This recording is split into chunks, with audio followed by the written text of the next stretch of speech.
Good morning, everyone. Good morning, sir. How are you today? Wow, nice. Now, before we start, let us pray. To I can pray. Amen. Very good. Now, I have what's this? Gift bag. Gift bag. Inside the gift bag are different items and how are we going to use it? Here. Did you see? Did you hear? Or did you touch? See. Very good. Now this. And? Did you what? And I see. Right? Yeah. I see. I touch. Yeah. And well, okay. I push it and like I smell. And the next one is I bread. A bread and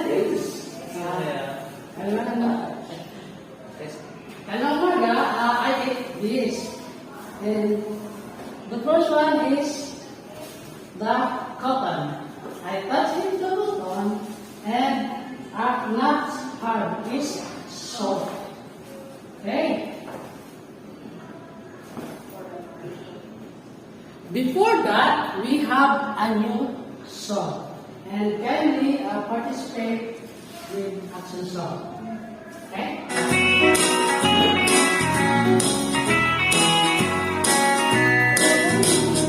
I can see with my eyes. I can see with my eyes. 1, 2, 3, 4, 5, 6. I can see with my eyes. I can listen with my ears. I can listen with my ears. 1, 2, 3, 4, 5, 6. I can listen with my ears. I can smell with my nose. I can smell with my nose. 1, 2, 3, 4, 5, 6. I can smell with my nose. I can taste with my mouth. I can taste with my mouth.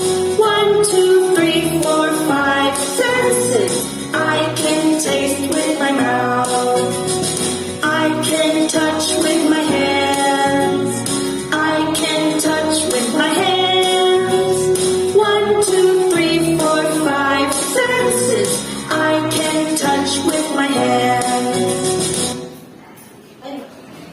At your participate, what kind of humans organs that you use?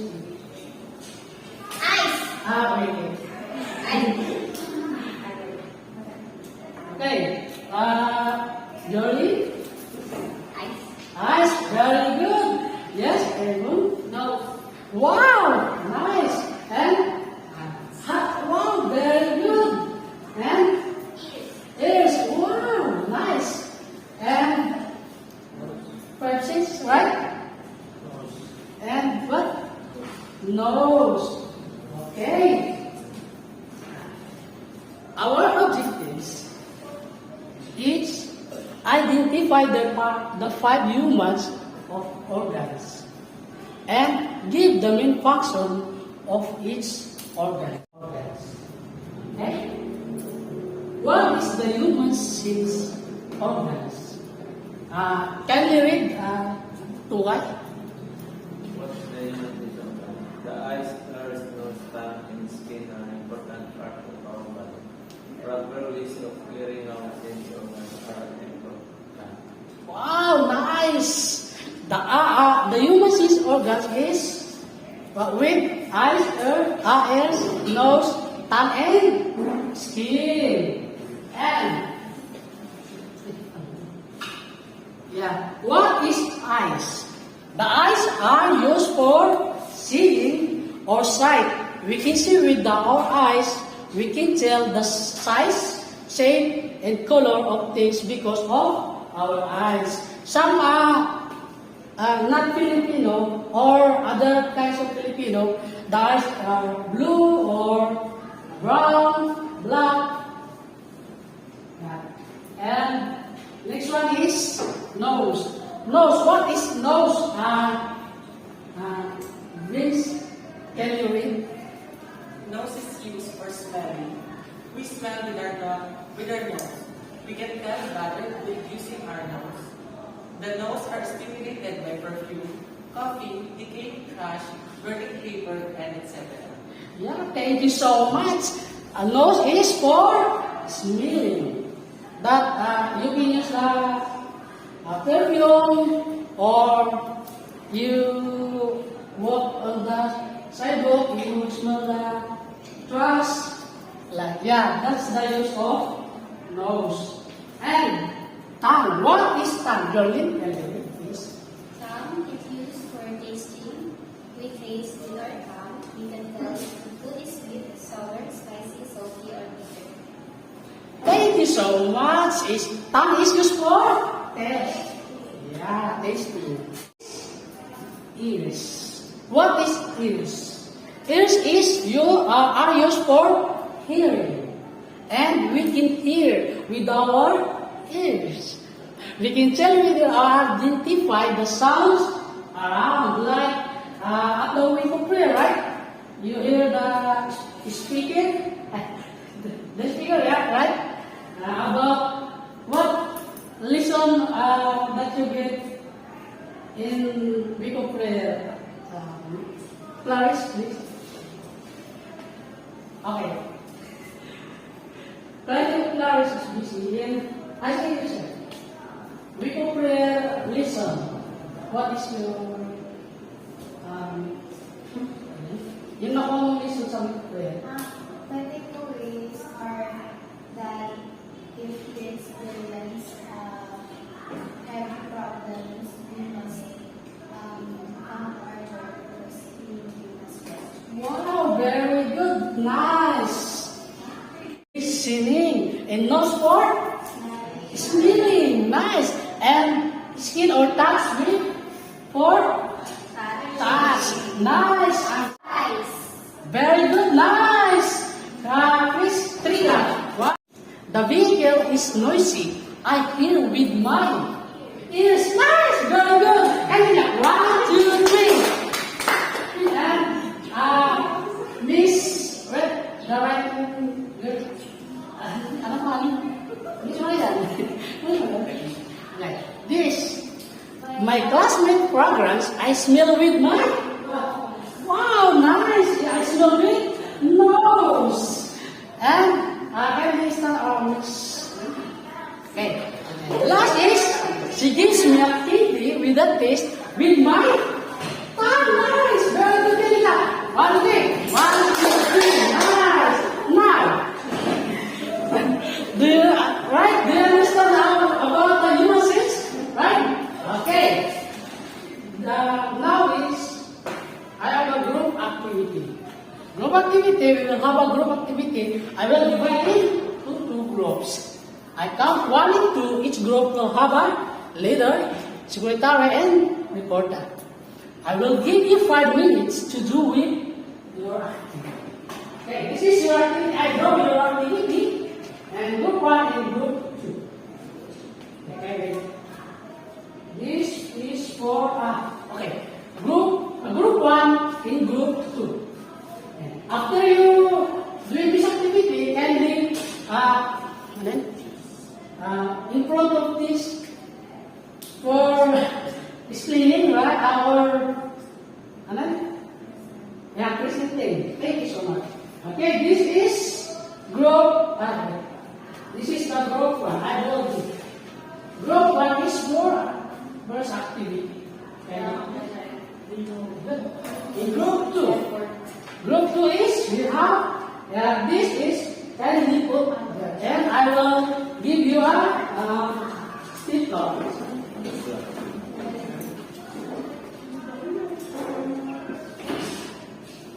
It's 5 minutes time, sir. Okay. First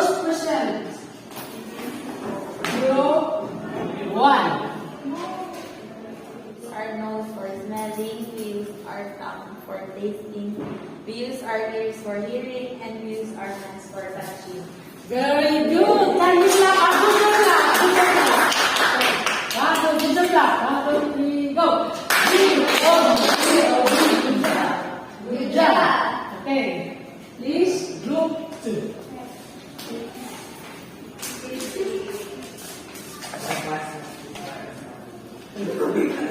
Okay, the eyes, this eyes is to see.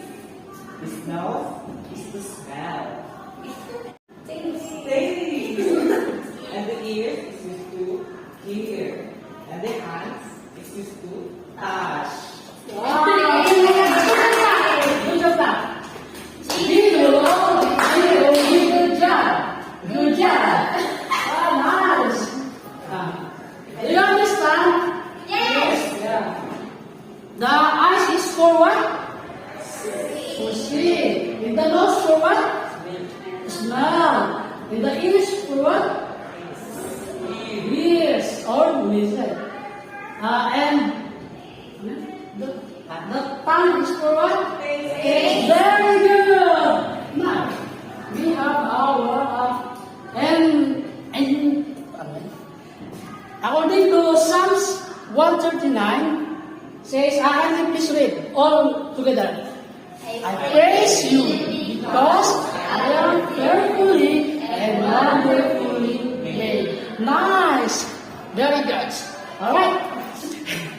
This verse is God created you or me are wonderfully made. Okay. And for our in your group, 1, 2, 3, yeah, right. Can we answer this? Like Johnny and Tugay, number 1, like something like this. Yeah. Okay. Number 1 is Johnny and Tugay. Number 2 is Yvonne and Julie. Number 3 is Prince and girls. And number 4 is Yen and Chloe. And number 5 is Shu and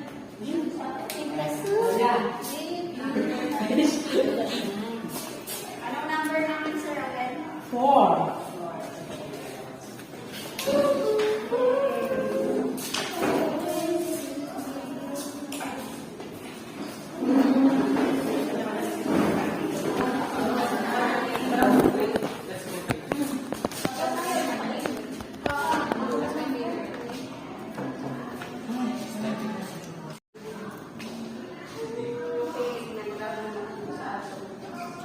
Hindi lang pala kakainin.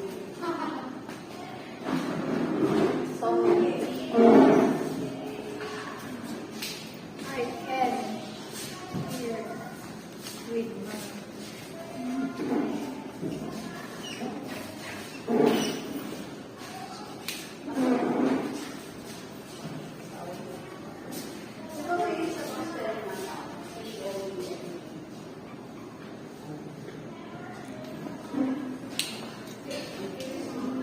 Okay, alright? Your answer is can be checked. And please read all together. I can see with my eyes. Yay! Pick up. Okay. 1, 2, 3. 1, 2, 3. Alright. You see in with my eyes.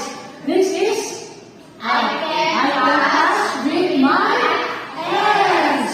Is that correct? Yes, I can touch with my hands. Please, think like 1, 2, 3. And number 3 is I can touch with my nice. Can you give number 3? 1, 2, 3. Okay. Next is I can hear with my ears. Can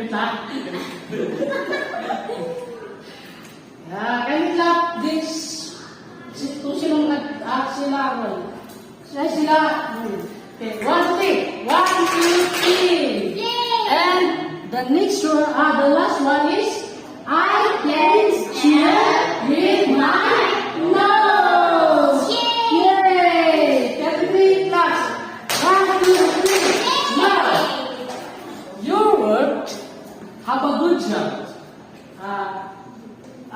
Please clap with the fireworks clap for you all. Okay, fireworks clap like this.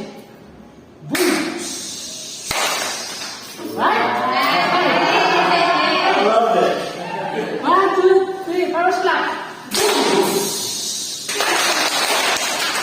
And tomorrow is, now is, we have no assignment for tomorrow.